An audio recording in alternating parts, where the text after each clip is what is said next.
Is lighting Well, okay? yep, everything looks good. Welcome into the Wrestling with Legends podcast. I am Vince McKee here with Keon Sports. Over the last 3 years, we've probably had over 75 Hall of Famers from the NFL, MLB, NBA. But as you guys know, watching from home, our heart is with professional wrestling. It's been that way for a long time. Having one of our favorites of all time on today, so this is a pretty big honor for us. I'm not going to lie, Mr. Anderson, Mr. Kennedy, whatever you want to call him, he is with us. Welcome to the show. Thank you. Thanks for having me. My pleasure.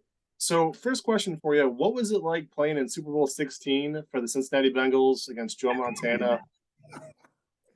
That was every time I would go and do dark matches or Sunday night heat matches for WWE before I got hired. Yeah, that was always the joke that Jonathan Coachman would make. Wasn't he the quarterback for the Cincinnati Bengals? It never gets old, but I think it's such a cool coincidence. But all joking aside, though, I want to start in the right place, and that is definitely the Academy for Professional Wrestling, a school that you started. Can you tell us a little bit about the school, how people can, follow it, possibly have a tryout, what they need to know about it? Yeah. It was just like there were things that I found out along my career, along the path that like I had to sort of figure out on my own. And I had really good trainers, but they only knew so much, and they only had so many connections, and I had to make a lot of the connections on my own. And it was sort of something that I always wanted to do. But in 2016, my good friend Sean Davari, uh, he basically pushed me and said, like, let's open this up. But we've been open since 2016, minus a little downtime for COVID. But we've trained hundreds of people have come through our doors. Not everybody graduates. It's not a thing where I have a very subjective but very critical sort of standard for graduation. So we have about 42 graduates right now, but we've got tons of students, about 60 to 65 students currently. And we train Monday through Thursday, and we train people from all walks of life, and we try to teach them how to fall down and enjoy doing so. And if you don't want to fall down, you can also be a manager or a referee. I've had promoters come and jump on board just because they wanted to understand the business a little better. Certainly so. I mean, sports media is the same way. When I got into sports media, probably about 10 years ago at this point, there was really just one or two ways to do it, right? Now it is opened up. I mean, I'm not gonna lie, I'm in my home today, right? So Monday through Thursday we're in the office. Friday is really a laid back, day where we do this kind of stuff. So everything evolves. Everything evolves. And one of those things was, in professional wrestling, you were around for a little while and then ended up with OVW. And for fans at home, I want you to think about something for a second. You watch NXT every Tuesday night, and NXT has kind of been like that breeding ground for the WWE the last 10 years, but you spent some time in OVW. How much did that help? Because you had been around for a while already and then ended up there, but, did that kind of like polish you and get your skills ready for the main run? It really did. I learned so much in the 6 months that I was there. I remember going back like 3 months after I was already at OVW, I got a hold of the last independent match that I had before I got signed. And I watched it, and I was just blown away by the mistakes that I was making and the things that I just didn't know. So I definitely learned a ton. It's like that's what you're getting paid to do. That's what you want to do. You just want to wrestle. That's all I have to do. So it's just you're around the smartest people, the most successful people in the business, and around other like-minded people. So that's never a bad thing. I Yeah, had a blast at OVW. I would say for fans too to go back and look at some of the rosters they had in OVW between, I'd say, '02 through about '08. Just that peak period, that 6 year stretch of the amount of what I consider, top tier talent that come through that program was just incredible. So moving on though, the thing that really caught me by surprise is that you hit the main roster running. I mean, with 2 feet storming ahead, man, and it was incredible because you went through so many former world champions. You had this huge push. We're going to talk about Money in the Bank in a little bit, but Yep. before we get there though, I just want to point a few things out for our fans. I mean, it was unbelievable the amount of former world champions you were up against. At one point, they put you against Batista at the Royal Rumble. You were against Bobby Lashley, the ECW champion, at the next pay per view. Why do you think you were able to achieve such success and go through an injury in that process? Because you hit the main roster, got hurt, came back, didn't lose any steam. I think it was I just worked really hard at doing, it was 6 years. It was roughly 6 years before I got signed by the company. And in that time, I spent so much time and energy on figuring out the formula that they wanted. And that was, me and my best friend Davari. That was our thing. We would just sit and rack our brains, and we had tons of car rides and just conversations and gym sessions where we were like, what are they looking for? What are they? And then we finally figured it out. And I feel like I was, I had solid in-ring ability, and mic skills are always very important. And that was something that I always focused on from the time I was a kid. I wanted to be an actor. And I think my favorite class in high school was speech class. So yeah. And it's funny too, the internet's stupid. You never know what's true and what's not. I read something about you that I hope is true because it relates to me, quite frankly. I read somewhere where when you were in high school, you were part of like a media club, or you did something with being in front of a camera, right? Well, it was a mass media class. Okay, yeah. And for one of our projects, our teacher made us come up with like a fictitious product, and we had to sell it like 3 different ways. So I remember I made a commercial, I made a radio commercial, and then like a poster, like an advertisement. And during the radio portion, I did like my play on an announcer voice. And I remember at the time, she pulled me aside and she said, "You have a really good voice." And she put me in front of the vice principal, who was the athletic director, and he started having me announce basketball games. So I started that when I was, I think, my freshman year, but for sure it was my sophomore year, and then I did that all the way through high school. I think it's incredible. I probably should have let off with that question, so I apologize. But it's I've always told people it's a passion, right? I mean, no joke. I'm 41 years old and I'm still announcing high school sporting events. But you know what? You see guys who do that, until they're in their 60s and 70s, and those guys are making like $20 a game, right? So you just have that passion inside you, and I think that's why you were so natural to me on camera, and how you sounded. It looked really like you were having a lot of fun. I actually met you in a hotel. So we're in Cleveland. So Cleveland Marriott. We're going back to WrestleMania 23 weekend. So right before you won the briefcase. 2023 weekend. I met you, and you were traveling with the Hardy Boys and Shane Helms that trip.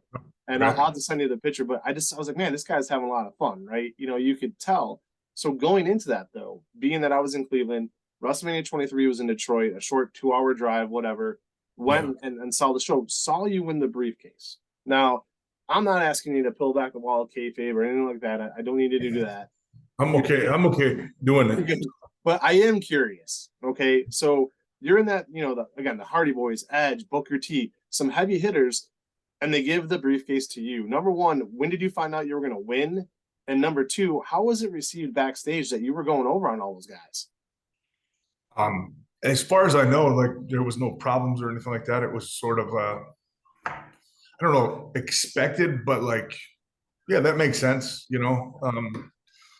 And I found out, I believe Edge was originally going to go over. And the thing about WrestleMania matches that's different, usually when you put a match together, you do it on the day.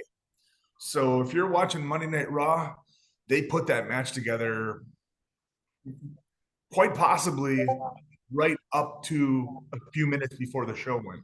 But you do it on that day, and for WrestleMania, you have about a week where you meet a couple hours every day and you put stuff together. And yeah, for the first 2 or 3 days that we met, Edge was going over, and then they switched it and said, they were going to change it to me.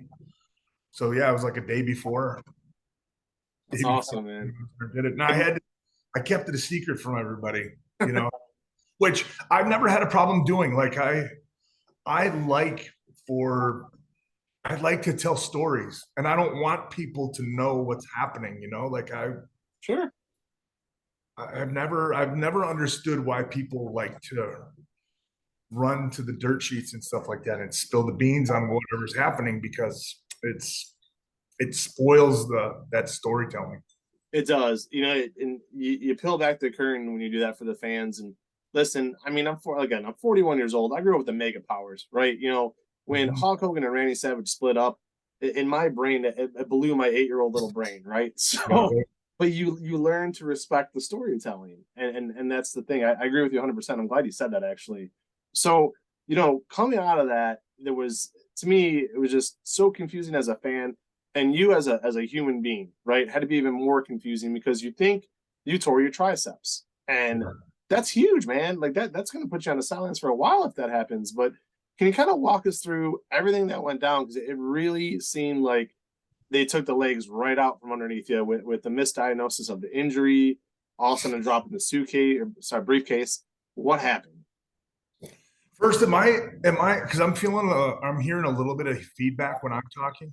You sound great. Okay. Well, so I remember there was a bunch of stuff surrounding it. I left Monday Night Raw, or I left SmackDown early. Like normally we would have to stick around till the very end, till the last dark match was done before you'd leave. For whatever reason, I was riding with Matt Hardy that night, and we decided let's bounce a couple minutes early. And we got 10 minutes down the road, and Michael Hayes called me and said, "Hey, where are you? You need to come back here. Vince needs to talk to you." So I went back, and the building had pretty much cleared out by the time I got back there. And I'm walking down the hallway to go to Vince's office, and Batista was coming out, and he came up to me and he gave me a big hug, and he was like, "Bro, you deserve it." And I was like, "What do you mean?" And he's like, "I'm not going to say anymore. I'll let Vince tell you." So I went in and I talked to, and it was Vince and Stephanie in Vince's office. He was like, "Next week, we're going to have you cash in that briefcase," because Taker was hurt.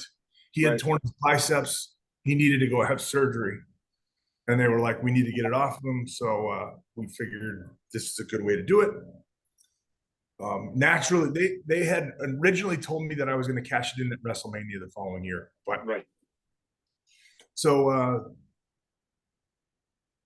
so I left, and I went out to the bars that night with Michael Hayes. No, I'm sorry, Michael Cole, and the guy that was in talent relations, Mark Hirano. We went out, and they were the only two that knew about it, and they were like kind of like almost celebrating a little bit, like, "Yeah, buddy, you did it." Yeah. And it was like almost too soon, like celebrating too soon, because the next time I wrestled was a house show in Poughkeepsie. And I took a clothesline out of the corner, just a move that I've done 1,000 times, million times. And I just landed wrong, and I felt something pop, and I rolled out of the ring. And I remember it immediately started swelling up. And Finley came over to me, and he looked at it, and he goes, "That doesn't look good." And by the time I got downstairs, it was like my arm had swollen up. It was already turning colors, if I remember correctly, which is weird because normally a bruise takes days to develop. And I went to the emergency room. Hornswoggle drove me to the emergency room that night, and I remember I got the MRI, and then I waited in my hotel room for the next day. And then Stephanie called, and she said, "You tore your triceps off the bone. You're going to need surgery. You're going to be out 8 or 9 months. We still need to get that title off of Taker, though. So we're going to fly you. Vince's jet is going to come pick you up, take you to Penn State. Edge is going to challenge you for the briefcase, and then he's going to go on to do what you were supposed to do. So I did all that, and I remember dropped the briefcase. It's okay. I'll be back. It's just a storyline, whatever, no big deal. And I went down to Birmingham. I flew to Birmingham the next day, and Dr. Andrews was like, he just grabbed and was with his fingers touching my triceps, and he was like, that's not a tear. And yeah, just the surprise, what? And he said, no, I'm pretty sure that's not a tear.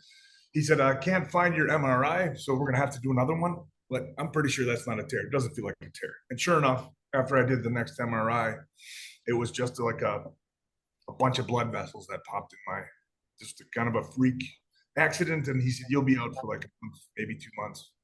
And I think I was out for 5 or 6 weeks. So unbelievable. It sucks. What can you do, right? But it's just, I remember at the time thinking like, it's just part of life, like, yeah, I'll be back. I'll be good. Yeah, I agreed. So the thing was, and you mentioned the dirt sheets and everything earlier. As a fan, like you need to suspend belief, right? Like you need to realize in your brain, okay, yeah, it is scripted and it was going to win and lose, but you think that it's not, right? Because that's how you enjoy it. I remember being legit pissed. I mean, 20-year fan at that point because I really wanted to see you go over. And when that happened, I'm like, oh, and then I found out we had thought you were hurt. So it makes better sense at that point. But when they brought you back, I just kind of felt like, and don't take offense to this, but I just feel like you lost a lot of steam. You know what I mean? Like those 2 months off, you came back, and then it was like, well, what do we do? And one of the things was a possibility of you being Vince McMahon's illegitimate son. How close to you, how close were they to going with you for that gimmick? It was going to be me. And actually, that was another thing that Stephanie one day pulled me aside and said, Vince has a really interesting storyline he wants to pitch to you. He's excited about doing this. I went in and he pitched the whole thing and said, I'm going to have this search for my long lost illegitimate son and or a kid, and we're going to figure out through the course of several weeks this big investigation that it's going to be you. And then he goes, who knows where we go from there? But right. And so yeah, we did weeks of sort of building up to, and then the week before they were going to announce, it was down to a blonde male in the company. Yeah. So it was down to me, Hornswoggle, or the Sandman, I believe. And they were going to announce who it was in Green Bay the following week. And then I remember I got a phone call from I arrived home on a Wednesday after SmackDown, because SmackDowns were always taped on Tuesday. I arrived home on Wednesday and I got a call from the office saying, Vince needs to see you in his office. You need to fly to Connecticut. So I remember thinking like, all right, here we go. And way I just went back to the airport. They booked me a flight to Connecticut. Car came and picked me up, took me, and I was, pretty excited. And then I walked in to Vince, just outside Vince's office, and there were like 9 other people there. And everybody was kind of like, I don't think this is good. And then I remember Edge was the first guy that went in, and we were like, whoever goes in first, come out and tell us what we're up against here. And he came out and he had his head down and he goes, I can't say anything, but it's not good. And then he just darted. And then that was, like I was involved in that Signature Pharmacies thing where a bunch of us were. Yeah, it was just a big scandal. WWE was under the radar from Congress, and because of the Chris Benoit tragedy. Right. Yep. And I listen, I'm breaking to you straight here. We've not really, I think with the exception maybe Bill DeMott and maybe 2 other guys we've had on the show, we've really never addressed that. Since you kind of sort of brought it up there though, like how hard was it? 2-prong. Okay. Number one, as a performer, to be with the company at that time of the Chris Benoit tragedy, even though that was during the time you were hurt. But at the same time, like, how hard is that to accept something like that from someone? I'm sure you probably called a friend. I mean, at the very least, a colleague. Yeah, it was really, really tough.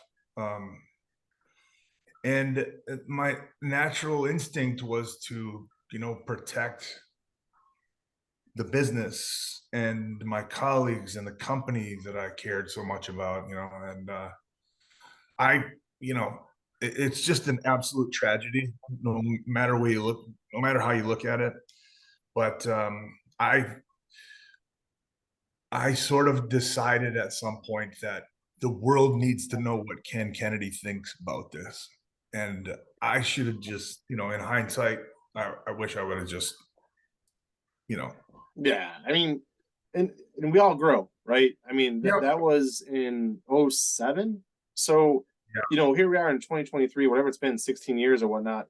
I'm a father of two kids. Me and my wife have two beautiful little girls, tiny, first grade and third grade. I see the world so differently now than mhm, I would than 16 years ago. We wouldn't probably even been talking, right? So I yep, get that. absolutely. Maturity and growth is for all of us. Towards the end there, though, it just kind of seemed like no matter what you did or what turn you took, there was, I don't want to say forces against you because that's stupid, but just streaks of bad luck. So why do you feel after so much promise and unbelievable hype coming in that you Mhm. never truly achieved the success a lot of people, including myself, thought you would in the WWE at that time? Hey, are we able to pause just for a second? I think so. Hold on here. Apologize to the fans at home. So, So, kind of wrapping up things with WWE, like, how come you just feel like it didn't hit that level it should have? it was 100% me, and I don't know exactly what it was that caused me to. I can't wrap my head around it. Um, but like I worked so hard to get there, and then I took my foot off the gas, and I was just coasting, and I was punching a clock, and I had a bad attitude, and I guess I was, as much as I've always tried to be like nice to people, no matter what, I believed my own shit. Sure. Sorry, No, you're good. I sort of believed my own bullshit in a way, and yeah, I would have fired me. Like it was 100% me, and I said that for several years after I left. I would say that, but I never truly like believed it, and I get it now. So yeah, if I could go back and tell a younger me some stuff, I definitely would. No, I understand. And like I said, I think we're all there. I really, truly do. I We mean, look back. there were times where I wrestled Ric Flair on a pay per view, and I was like, "This was like no big deal." Like I didn't put any extra effort into putting it together. Didn't think about anything leading up to. It was just I would show up and ask them, "What do you want me to do? Where do you want me to be?" And I would read my lines and I would memorize those, and I would go out there and do it. And I think I was doing a pretty good job of pretending like I wasn't just phoning it in, but I was just phoning it in, which Well, is I mean, crazy. Which is crazy. how tough is it though? I mean, because one of the best conversations I had was with Al Snow a couple of years ago. Um, Man, that guy's got to be one of the smartest human beings I've ever spoke to in my life, right? Yeah. Yeah. And what else Snow told me was he says, a lot of people think we have it rough because we're away from our families so much, but at the same time, it's such an unbelievable opportunity. And you think about a lot of, Johnny Six Packs or whatever, a lot of people who either work in a factory or they're a mechanic or something like that, and yeah, they might be home 7 nights a week, but they're too tired to play with their kids or show any kind of enthusiasm. Where you guys are given, you've earned it, but at the same time, you're given like such a huge, huge platform. Do you think people don't understand the reality of how big this is to the point where you probably during that stretch, you probably even couldn't go out to dinner or walk through a mall or whatever without being stopped? I never had that problem, but yeah, I would get recognized virtually everywhere.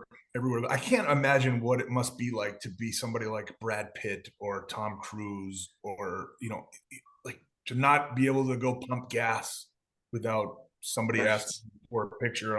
So I kind of get it, right? Like, um, um, no, but yeah, I think you're right. I think that some people, myself included, just again, I can't explain it. I was punching a clock though. It was just like a normal job. I had the same gripes and complaints. I would come home and complain about my job, and and it was funny because like years before that, when I would get booked as an extra, I would sit sometimes in the stands during the day, and I would hear some of the people that were usually on the undercard, guys that were kind of like, they were trying to get on TV, but they weren't really being used all the time. Right. And I would hear them like, oh, they're giving me 7 minutes on velocity tonight. And they would be complaining about it. And I remember thinking, like, that's 7 minutes that nobody else in the world has that. Exactly. And here I was 6 years later doing the same thing, or not even 6 years later. So No, I yeah. understand. I mean, we've been there, and I mean, us as a website, right? We cover pro, college, and a lot of high school. High school really is our bread and butter. Mhm. Um, and it's all about high school football, and I get that, but we still cover everything else for that same reason. Kind of like what you just said, having the privilege to do so, right? That's 6 minutes on velocity for us. That's a high school girls lacrosse game. It might not Yep. mean anything to us, quite frankly, but it's going to mean something to maybe a young girl who's playing on that team who says, "Hey, I want to get into sports broadcasting one day." All of a sudden, she sees, "Hey, there's Keon Sports. There's a path." So I get it. I completely get it. You take that 6 minutes and you kind of, hopefully, it inspires you for 6 minutes on Sunday Night Heat, then 6 minutes on SmackDown, and on we go. So as we wrap things up here, I got two more questions left for you, and they kind of play off of one another. I Mhm. loved your run in TNA. All right. Like to me, TNA brought in a lot of ex WWE guys, and who knows what happened. But yours, I thought was pretty damn good. What are some of your favorite memories there? Because you were a part of several really cool factions, whether it was Aces and Eights, main event Mafia. You did a lot of cool things there. I had so much fun in TNA. Yeah, the Aces and Eights thing was really a highlight for me. Um, getting to work against Sting. Well, I dressed up as Sting a few times. I was kind of mocking him or whatever as Surfer Sting. Like, I, at the end of the day, I'm a wrestling fan. I'm still a wrestling fan. I always say wrestlers are, people will use the term mark in sort of a negative way, like fans are called marks. And it's like we're all marks. I'm such a mark that I decided that I wanted to shave my legs and wear tights and baby Yep. oil and pretend to fight people. Like we're the biggest fans. Yeah. Um, and here was the fan in me working with Sting, and Sting was painting my face, doing Sting did my face paint. I was wearing Sting's gear, like and I guess at that time I was like that wasn't really lost on me. That I really appreciated that kind of stuff. I got to work with Bubba Ray, Bully Ray, Jeff Jarrett, Kurt Angle. Like my favorite match of my career was with Kurt Angle inside the steel cage Yeah. at, at Lockdown. So I had a really fun time, and the locker room was just absolutely incredible there. I think a lot of people could say they had their best match or favorite match with Kurt Angle. It just Yeah, the dude is unbelievable. And when you kind of think about that run with TNA, when you combine who you shared a locker room with in WWE, then who you shared a locker room with in TNA, that's unbelievable. I mean, the list of talent on both rosters, just the two different times you were there, very few people could ever say that. I mean, that's almost every yeah, single legend you could think of, down to the point where, yeah, Hulk Hogan wasn't active, but he was there, yeah. and just on down the line. So absolutely incredible. Last question for you. I agree with you. I'm a wrestling fan. I've been my whole life. Yep. And to me, it's never a bad thing to have competition. I grew up during the WCW being terrible, then all of a sudden they had Nitro and they exploded. Right Yep. now, AEW is going through that. They're going through this unbelievable growth period. Everybody always wants to talk about AEW, Mhm. not as competition. So I want to word this properly. not as competition to WWE, but just in general as a company, do you think they can make it long term? Do you think like 20 years from now, AEW is still going to be a thing? They can. And I just think WWE wrestling is in competition with every form of entertainment, Sure. whether it's sports or movies or television shows.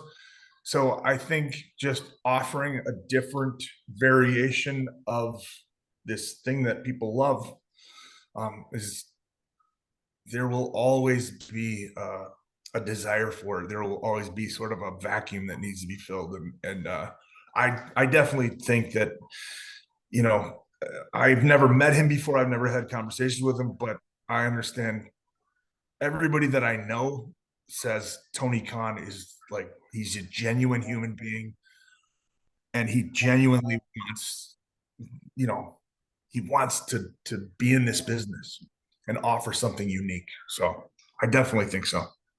Well, I thank you for taking the time with us today, Mr. Anderson.